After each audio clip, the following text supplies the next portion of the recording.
Today we're talking all about cameras. Yo, Corey with Reel Filmmaking. Today we're talking about how to get started using a DSLR. Now I love DSLR cameras for videography and photography, but to be honest, the first time you get a hold of one, it can be really confusing and you don't know what the heck is going on with the camera. The camera has all these different settings and buttons. Some of them have these screens that flip out. There's a lot going on here, and so it can be really overwhelming to figure out how the heck do I even take a picture or just record video. So I'm hoping this video can help to demystify some of the problems, some of the misunderstandings about using DSLR cameras. If you're looking for a video regarding specific video settings for DSLR cameras, I made a video a while back that I will put a card in this video. I'll put a link in the description. You can check that out, get your specific settings for your camera, and then you can come back to this video. The core of using a DSLR camera is built around the foundational Triforce. If you're a Zelda fan, you guys know who you are. The foundational triangle of aperture, shutter speed, and ISO.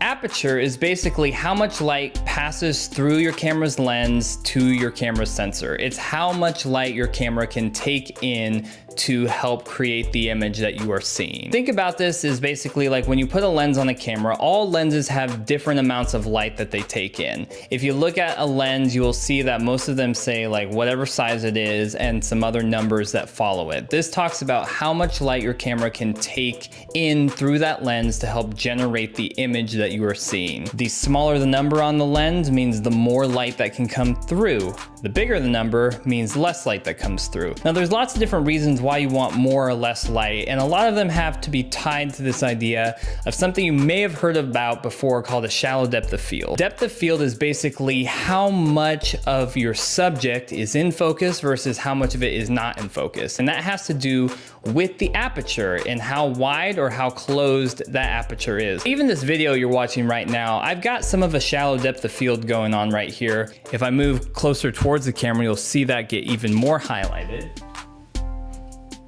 Like right here, I'm in focus, but you can see it's a lot different. So you can use this specifically if you're trying to do like portrait photography, or if you're doing a video where you just want to focus on one person, like I'm doing this talking head video. It's a great use of shallow depth of field, or to accent a particular subject in your frame. Why you'd want to use maybe a more closed aperture is if you're doing landscape photography or landscape videography where you want sharp detail in your whole picture. You don't want like part of a mountain in focus and the rest of it out of focus. That doesn't look good. There's no reason to do that. You're trying to draw attention to the whole piece. You want everything in focus. On most DSLR cameras, there's an option called aperture priority, which basically sets your camera to prioritize your aperture versus all your other settings on your camera. And so when you set your camera in aperture priority, the camera will work around to allow you to control, do you want a wide open aperture or do you want a closed aperture, and calculates everything accordingly. So just know that the AV or whatever little symbol you might have on your camera is aperture priority. Shutter speed is the second piece in this video photography Triforce triangle. Shutter speed in its most basic form is how motion is displayed in your video or your image. What I mean by this is what does any motion passing through your frame or in your video look like? Now how this comes into play for photography is if you are at a sporting event or you're at some place where things are moving really quick and you want to make sure that you get crystal clear detail and maybe a player taking a shot at the basketball goal, you would want a high shutter speed, which basically regulates how fast the mirror inside your DSLR camera opens and closes. Think of the shutter number as a fraction. If you think 1/50 is 1/50th of a second. So at a sporting event, you would move that up to like maybe 1/2000th of a second or 1/4000th of a second, because you don't want to miss any of the action. So with a higher shutter speed,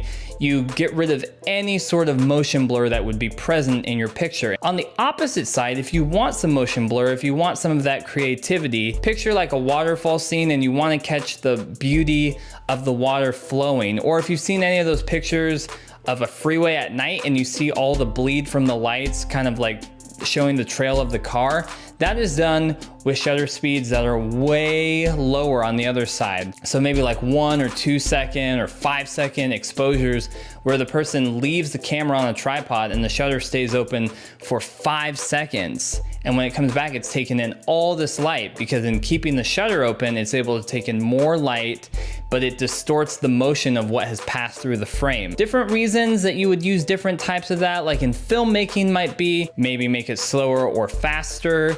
And a general rule of thumb, like I talked about in my other video, is for most videography, you're gonna wanna shoot at 24 frames per second with 1/50th of a shutter speed, because that is closest to what our human eyes see. Similar to how we talked about aperture priority on your cameras, most cameras have something called shutter priority. They call it different things. On Canon, it's called TV. Basically, it means it will prioritize the shutter on your camera so that when you take pictures, you can set it to how fast or how slow you want the shutter to be open and closed, and the camera will compensate other settings around that. The final piece of this puzzle is ISO. And ISO is kind of the outlier here because there's nothing really fancy to it. It's basically how much digital light is produced from your camera. Say like you're in a situation where it's really dark or you need more lights and you don't have lights with you and you're like, how do I get more light into my image?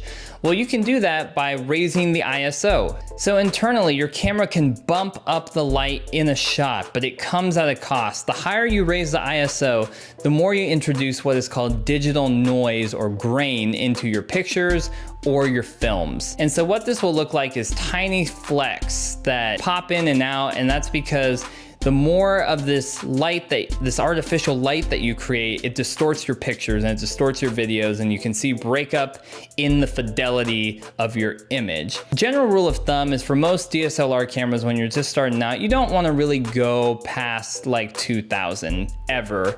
Most low-end DSLRs are great cameras, but they're not meant to be pushed that far. With my Canon 60D, I keep it around, if I'm outside, probably 100 to 160. And if I'm indoors, maybe 800 to 1000 on the high side. But I generally try to keep it within the 300-ish range. So one last thing I wanted to mention is all these different things I've talked about can be controlled manually on your camera, and most DSLRs have this function called manual mode. In manual mode, you control and you set all of these things independently, where some of the other modes I've talked about, you only set one of them and the camera compensates for the rest of them. It's a little bit more of a learning curve, but for me, that's how I started and I don't regret it. I love being able to know how this reacts to this, how ISO reacts to shutter speed, vice versa, all that different stuff. And it has just helped me become a better photographer and a better videographer. So when I step into different situations, I know I need to change this, or I need to change that, or oh, that didn't help, or that made it worse. And just knowing that stuff about your camera is half the battle. So remember, you've got your aperture, you've got your shutter speed, and you've got ISO. Balancing those three things will help you to create pristine images and great cinematic video content. If you found this video helpful, please give it a thumbs up. If you like the content you see here, subscribe to the channel. I try to put stuff out every week, filmmaking tips and stuff more delving into story and filmmaking. And until next time, guys, get out there and make some movies.